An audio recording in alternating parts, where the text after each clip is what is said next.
आमच्यासाठी ईडी हा काही महत्त्वाचा विषय नाही आहे. CBI असेल, ईडी असेल, इन्कम टॅक्स असेल, कधी काळी या तिन्ही संस्थांना या देशामध्ये प्रतिष्ठा प्राप्त झाली होती. एखाद्या गुन्ह्यासंदर्भात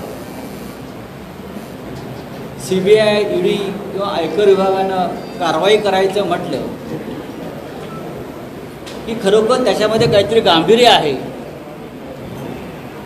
असं लोकांना वाटत होतं.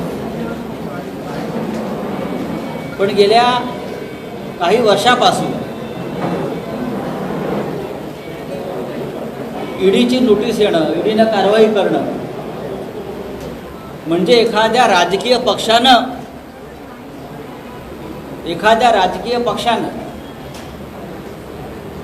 आपली भडास काढणं हे आता लोकांनी गृहीत धरले. सत्तेतल्या राजकीय पक्षाला, केंद्रातल्या, जेव्हा राजकीय विरोधकांना राजकीयदृष्ट्या संपवता येत नाही तेव्हा अलीकडच्या काळामध्ये हे असे ईडी सारखे, CBI सारखे, इन्कम टॅक्स सारखे हत्यारं वापरावी लागतात. गेल्या वर्षभरामध्ये मी पाहतो आहे ज्येष्ठ नेते शरद पवार असतील, त्यानंतर मी प्रफुल्ल पटेलांचं नाव मगाशी पाहिलं, एकनाथ खडसेंना नोटीस आलेली आहे. माझ्या नावाचा आपण गजर करताय कालपासून. माझ्या बाजूला प्रताप सरनाईक बसलेले आहेत. त्यांना सातत्यानं हे जे प्रमुख लोक आहेत, जे या सरकार बनवण्याच्या प्रक्रियेमध्ये सहभागी झालेले आहेत, महाराष्ट्रात भाजपला रोखण्याच्या प्रक्रियेमध्ये, तर त्यांना ह्या ना त्या कारणानं राजकीयदृष्ट्या जेव्हा त्रास देता येत नाही, दबावाला ते बळी पडत नाही, तेव्हा हे असे कागदाचे तुकडे पाठवले जातात. हे फ्रस्ट्रेशन आहे, त्याला वैफल्य म्हणतात. हतबलत आहे. राजकारणामध्ये समोरासमोरून लढायची ईर्ष्या असायला पाहिजे. जर आपण छत्रपती शिवाजी महाराजांची भूमी असं म्हणतो तर समोर येऊन लढा. घरातल्या मुलांवर, घरातल्या महिलांवर, कुटुंबावर हल्ले करण्याला नामर्दानगी म्हणतात. अशी नामर्दानगी जर कोणी करत असेल तर आत्ताच माझ्या माननीय मुख्यमंत्र्यांशी, म्हणजे आमचे शिवसेना पक्षप्रमुख यांच्याशी चर्चा झाली आहे. तर शिवसेना त्यांना त्याच पद्धतीनं उत्तर देईल हे लक्षात घ्या. कोणत्याही थराला जाऊन आम्ही घाबरत नाही आणि घाबरण्याचं कारण नाही. कालच मी या महाराष्ट्राचे विरोधी पक्षनेते देवेंद्र फडणवीस यांचा एक ऐतिहासिक विधान ऐकलं. ते असं म्हणाले, जर काय कोणी चुकीचं केलं नसेल तर घाबरायचं कसं? मग नोटीस येत नाही. हे नोटीस म्हणजे काय ब्रह्मवाक्य आहे का? आणि मी परत सांगतो, आमच्यापैकी कोणी काही चुकीचं केलं नाही. नोटीस येऊ द्या किंवा आणखीन काही येऊ द्या, आम्ही घाबरत नाही. तुम्हाला घाबरावं लागेल भविष्यात. संजय राऊत यांच्या पत्नीला नोटीस आली आहे की नाही हा प्रश्न आपण मला आता विचारणार आहे, कारण आपण त्यासाठी जमलेला आहे. गेल्या 1.5 महिन्यापासून हे जे तुमचं ईडी आहे ते आमच्याकडे पत्रव्यवहार करत आहे. त्यांना काही माहिती हवी होती. काही कागदपत्र हवी होती आणि ती कागदपत्र आम्ही त्यांना वेळोवेळी पुरवलेली आहेत. पण यापैकी कुठल्याही त्यांच्या पत्रावर त्यांनी असं आम्हाला कळवलं नाही की तुम्ही सांगताय का भाजपवाले जे बोलतायत की हा PMC बँक घोटाळा आहे, हे HDL नावाच्या कंपनीचं काय ते प्रकरण आहे. जर ईडीने त्यांच्या पत्रामध्ये या संदर्भातला कुठलाही संदर्भ दिलेला नाही, त्यांना कशाकरता चौकशी करायची आहे, तर भारतीय जनता पक्षाची माकडं मी कालपासून बघतो याची उड्या मारतायत. PMC बँक PMC ह्यांना सांगितलं कोणी? ह्यांची आणि ईडीची का हात मिळवणी आहे का भारतीय जनता पक्षानं आपल्या कार्यालयामध्ये ईडीचं एक टेबल टाकलेलं आहे की ईडीनं त्यांच्या बेलॉट पिअरच्या कार्यालयामध्ये एक टेबल टाकल्या भारतीय जनता पक्षाचं. माझ्या माहितीप्रमाणे ईडी कार्यालयामध्ये सहसा कोणाला बाहेरच्या व्यक्तीला प्रवेश मिळत नाही. पण गेल्या 3 महिन्यापासून माझं त्या कार्यालयावरती लक्ष आहे. भारतीय जनता पक्षाचे 3 लोक हे सतत त्या ईडीच्या कार्यालयात जात आहेत आणि येत आहेत आणि तिथून काही कागदपत्र बाहेर काढतात. या संदर्भात माझ्याकडे पुरावे आहेत, पुराव्याशिवाय बोलत नाही. तसं नसतं तर आज भारतीय जनता पक्षाचे जे लोक आहेत जे बोलत आहेत त्यांच्याकडे ही माहिती आलीच नसते. गेल्या 1 वर्षापासून भारतीय जनता पक्षाचे काही महत्त्वाचे लोक आणि त्यांचे हस्तक हे सातत्यानं मला भेटण्याचा प्रयत्न करतात आणि त्यांचं एकच सांगणं होतं की महाराष्ट्रातलं सरकार तुम्ही टिकू देऊ नका, तुम्ही या सरकारच्या मोहात पडू नका. हे सरकार कोणत्याही परिस्थितीमध्ये आम्ही पाडायचं ठरवलेलं आहे आणि आमची संपूर्ण यंत्रणा सज्ज आहे. हे गेले वर्षभर मला ह्या न त्या मार्गानं इशारे दिले जातात. मला व्यक्तिशः वेगळ्या वेगळ्या मार्गाने मला धमकवण्याचा प्रयत्न केला, पण मी त्यांचा बाप आहे. त्यांनी मला एक यादी दाखवली काही लोकांनी, त्यात आपलंही नाव होतं.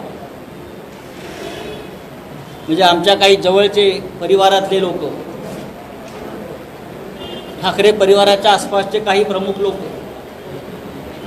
शिवसेना, काँग्रेस आणि राष्ट्रवादीतल्या 22 आमदारांची यादी दाखवली आणि म्हटलं या सगळ्यांना ईडी आणि केंद्रीय तपास यंत्रणा ताब्यात घेणार आहे आणि त्यांच्यावर दबाव आणून त्यांचे राजीनामे घेतले जातील आणि हे सरकार पाडलं जाईल आणि त्यासाठी ईडीची भूमिका महत्त्वाची आहे आणि प्रताप सरनाईक हे त्याचं टोकन आहे म्हटलं मला. आणि या सगळ्या गोष्टी जेव्हा अपयशी ठरलेल्या आहेत, हे सरकार पडणार नाही कारण त्यांची डेडलाईन नोव्हेंबरची होती सरकार पाडण्याची.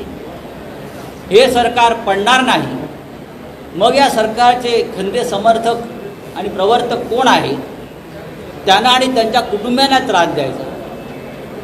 जर हे करणार असाल तुम्ही खुशाल करा, ईडीने करावं, CBIने करावं, इन्कम टॅक्सने करावं किंवा बाहेर अजून कोणी त्यांना दहशतवादी गँग वापरायच्या असतील तर त्या वापराव्यात आमच्या विरोधामध्ये. आम्ही हटणार नाही. या सरकारचा बालही बाका होणार नाही.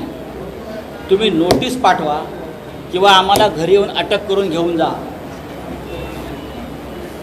नोटीसला उत्तर दिलं जाईल. पण ही बायकांच्या पदराआडून लढाई करण्याची खेळी ही तुमच्यावर उलटल्याशिवाय राहणार नाही. काय सांगता तुम्ही मला HDLचं? माझ्या पत्नीच्या नावावर एक 12 वर्षापूर्वीचा एक व्यवहार आहे. 12 वर्षांनी सरकारला जाग आहे.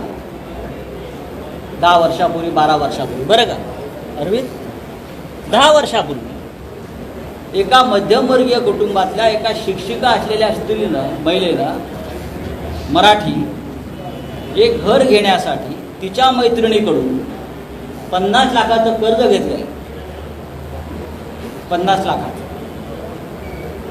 त्या संदर्भात ईडीला आता 10 वर्षांनी जेव्हा भाजपचं सरकार पडत नाही हे जेव्हा लक्षात आलं तेव्हा जाग आली सगळ्यांना, आणि तुम्ही तिला नोटीस पाठवता आणि तिला चौकशीला बोलवता, मानसिक छळ करण्याचा प्रयत्न करता.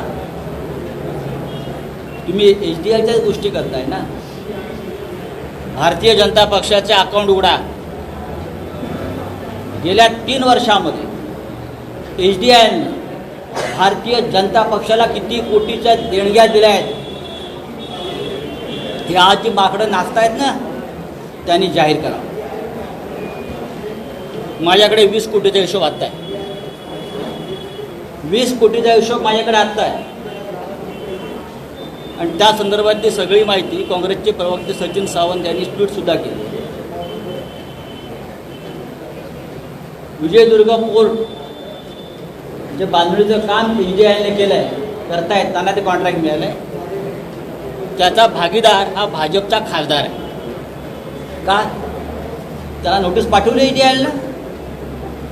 आमच्या कुटुंबाची संपत्ती किंवा आमच्यापैकी कोणाचीही संपत्ती 1 वर्षात 1600 पटीनं वाढलेली नाही. ज्या भाजप नेत्यांच्या कुटुंबाची संपत्ती 1600 पटीनं वाढली आहे त्यांच्या मुलाबाळाची चौकशी ईडीनं केली आहे का? ती हिंमत दाखवा आणि मग आमच्या 50 लाखाचा हिशोब मागा. कायद्यापेक्षा कोणी मोठं नाही, मी तुम्हाला सांगतो. मी सुद्धा नाही, कोणी नाही, ना प्रताप सरनाईक ना अरविंद सावंत. आम्ही लॉ मेकर आहोत. आम्ही कायद्याचं पालन करतो. आम्हाला नियम माहिती आहे. आमची चौकशी जर चुकीचं केलं असेल तर व्हायला पाहिजे. पण तुमच्या चौकशा कोण करणार? तुमचे हिशोब कोण पाहणार? मी जर तोंड उघडलं तर केंद्रातलं सरकार अशा तऱ्हेनं त्याला हादरे बसतील ना. तुमचा प्रत्येक हिशोब माझ्याकडे, तुमच्या मुलाबाळांच्या संपत्तीचा हिशोब माझ्याकडे. पण मला उद्धव ठाकरे साहेबांनी सांगितलं अनेक की आपल्याला कुटुंबापर्यंत पोचायचं नाही. बाळासाहेब ठाकरेंनी जे आम्हाला शिकवलेलं आहे हेच आहे की लढाई थेट समोरासमोर लढा, पाठीत वार करायचा नाही, बायकांना मुलांना लढाईच्या मैदानामध्ये आणायचं नाही. जर कोणी करत असेल तर मला आणि आम्हाला तुमचंसुद्धा पूर्ण वस्त्रहरण करावं लागेल. इतकंच मी सांगतो. ईडीच्या नोटीसला मी आदर करतो. सरकारी यंत्रणा आहे, भले ते भाजपचा पोपट असेल, पण त्याच्यावर सरकारचा शिक्का आहे. आम्ही त्यांना जी माहिती हवी ती परत देऊ. पण जर राजकीय सुडानं काही होणार असेल तर त्याला राजकीय पद्धतीनंच उत्तर दिलं जाईल. हे मी आत्ता शिवसेना भवनाच्या ज्या वास्तूतून सांगतो आहे. पाठीमागे बाळासाहेब ठाकरेंचा पुतळा आहे, त्यांना स्मरून मी सांगतो आहे. हे प्रकरण तुम्हाला महाग पडेल आणि गरम पडेल. जय हिंद, जय महाराष्ट्र. चला.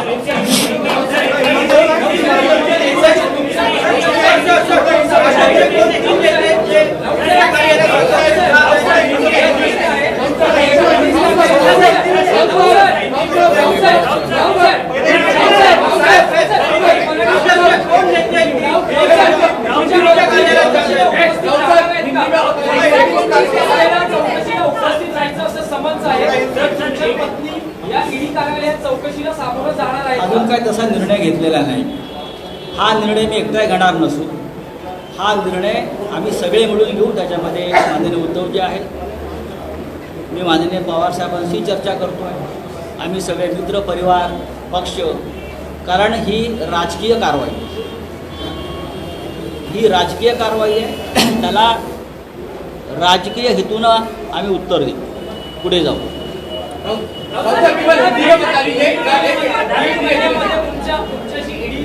संपर्क साधला होता.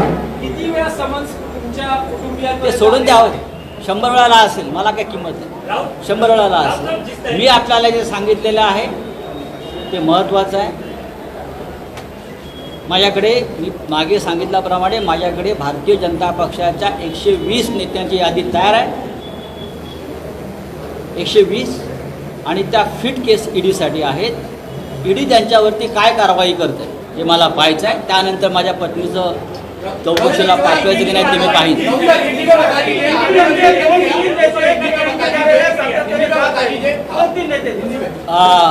जे बेलवाटपियारला जे ईडीचं कार्यालय आहे त्याच्या आसपासचे CCTV फुटेज आपण पत्रकार म्हणून काढू शकता.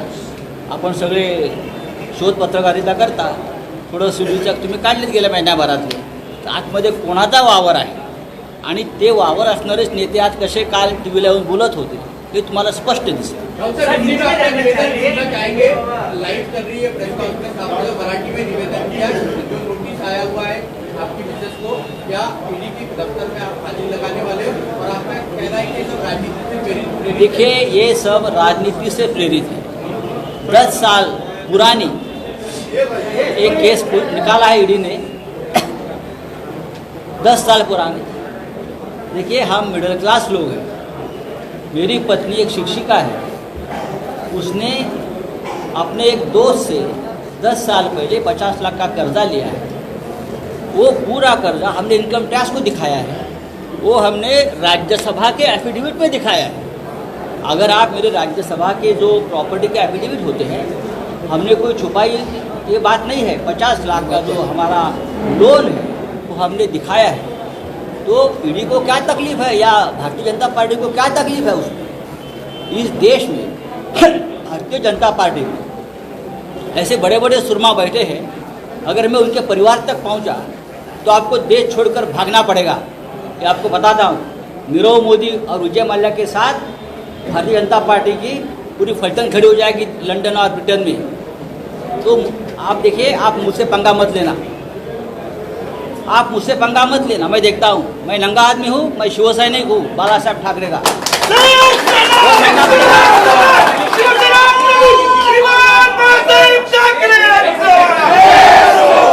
जो करना है वो कर लो. सर बीजेपी के लोगों ने अरे आप मेरे क्या उखड़ लोगे? जाओ. बहुत देखा है मैंने आप जैसे. और ये कहा कि 22 लोगों की विधायकों की सूची है. जी हाँ, सर वो थोड़ा विस्तार में बताइए. मेरे पास 1 साल से कुछ लोग बीजेपी की परिवार से आ रहे हैं और महत्वपूर्ण लोग हैं जो मध्यस्थ हैं. वो बार बार मुझे ये कहने की कोशिश करते हैं कि आप उसमें मत पड़िए. ये सरकार हम किसी भी हालत में गिराने वाले हैं. हमारे पास केंद्र की सत्ता है, पूरी ताकत है. हमारे पास ईडी है, CBI है, इनकम टैक्स है. और एक सूची हमें दिखाई जिसमें प्रताप सरनाईक का भी नाम था. आपने देखा उसका क्या होगा. तो हम सबको टाइट कर देंगे. टाइट कर देंगे शब्द है. और ये सरकार हम गिराएंगे. मैंने कहा हिम्मत है तो गिरा के दिखाइए. आप महाराष्ट्र में बचेंगे नहीं. सर आपकी और फडणवीस जी की मुलाकात हुई थी. क्या उस मुलाकात नहीं, में इस तरह का नहीं, कोई किया नहीं. था क्या उनकी तरफ से? देखिए, उससे आप देवेंद्र जी की कोई बात मत करिए. ये और लोग हैं. कौन नेता है बीजेपी के जो आपके मैं समय आते उसका पूरा पोल खोल करने वाला हूँ. मेरे पास उसके पूरे एविडेंस है. क्या जाने वाले ने कल क्या जिस तरह से कल के समझ भेजा गया है तो क्या निर्णय लिया गया है कल जाकर वहाँ देखिए, बातचीत करना है क्या? मुझे अब तक ये पता नहीं है कि किस सिलसिले में ये नोटिस है. जो डॉक्यूमेंट्स के बारे में ईडी ने मुझे पत्र लिखा था वो डॉक्यूमेंट्स हमने 2 बार उनको भेज दिए. जो जो उनको कागज चाहिए वो हमने दिए. इस देश में करोड़ों के घपले हुए हैं. ईडी वहाँ तक पहुँचने के बाद छोड़िए, सोचा भी नहीं ईडी ने क्या कोई इंक्वायरी करनी चाहिए. लेकिन 10 साल पहले 50 लाख हमने कर्ज लिया था. उसके बारे में ईडी को बहुत अचानक इंटरेस्ट जाग उठा है. और भारतीय जनता पार्टी के कुछ बंदर यहाँ है तो उछल रहे हैं हमारे नाम से. हाँ, बंदर जब क्या बोलते, बंदर जब दारू पीता है ना तो ज़्यादा उछलता है. मैं आपकी नशा उतार दूंगा. मेरा नाम संजय राउत है. तीसरी बार समन भेजा गया कुछ है. लोगों के नाम आपके पास है तो ये क्या आप ईडी को देंगे और कब देंगे? जल्दी ही दूंगा मैं. और मेरे पास ऐसी लिस्ट है जो ईडी के लिए अगर कुछ काम नहीं होगा तो 5 साल तक मेरी लिस्ट पर ईडी काम करते बैठेगी. इतना मेरे पास मसाला मैं भेज रहा हूँ. हमारा क्या है, हमारा तो 50 लाख का लोन का मामला है ना. अरे 50 लाख का ठीक है, 50 करोड़ कर लो आप उसमें. मैं नहीं डरने वाला. उनको भी पता चलेगा किससे पंगा लिया है.